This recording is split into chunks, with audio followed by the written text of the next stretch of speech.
This is part 3 of the video on logical fallacies. In previous 2 videos, we have already covered 4 logical fallacies. Today we would be covering slippery slope fallacy and false dilemma or false dichotomy fallacy. Hi friends, let's talk about logical fallacies which are used by politicians and people to win arguments, conceal truth, and distort the facts. The objective is to understand the intricacies of the fallacies and do not get misled by smart politicians and shrewd people.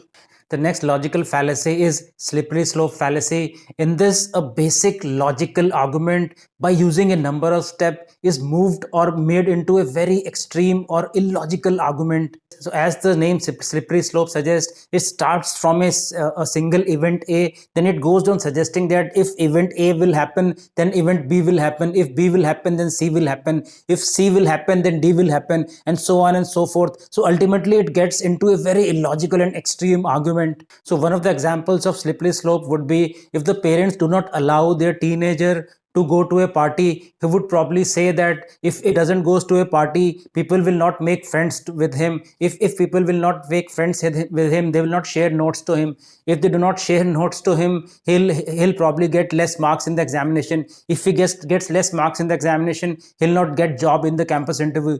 If he does not get job in the campus interview, he might get into depression, and so on and so forth. So the slippery slope goes on and on. This is also used extensively in political discussions, wherein it's said that if you support a particular party, they have connections with a different country. So since they have different connections with different country, event B will happen, then C will happen, then ultimately we will end up losing our independence.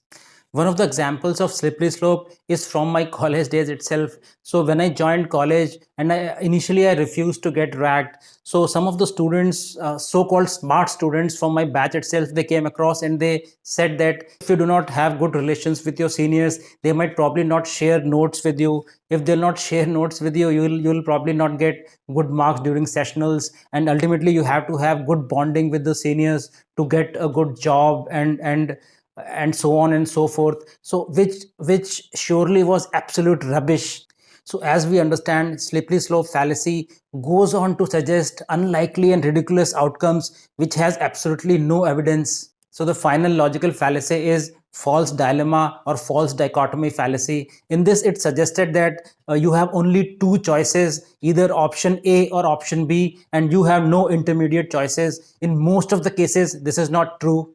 So normally it's said that either you are with us or you are against us.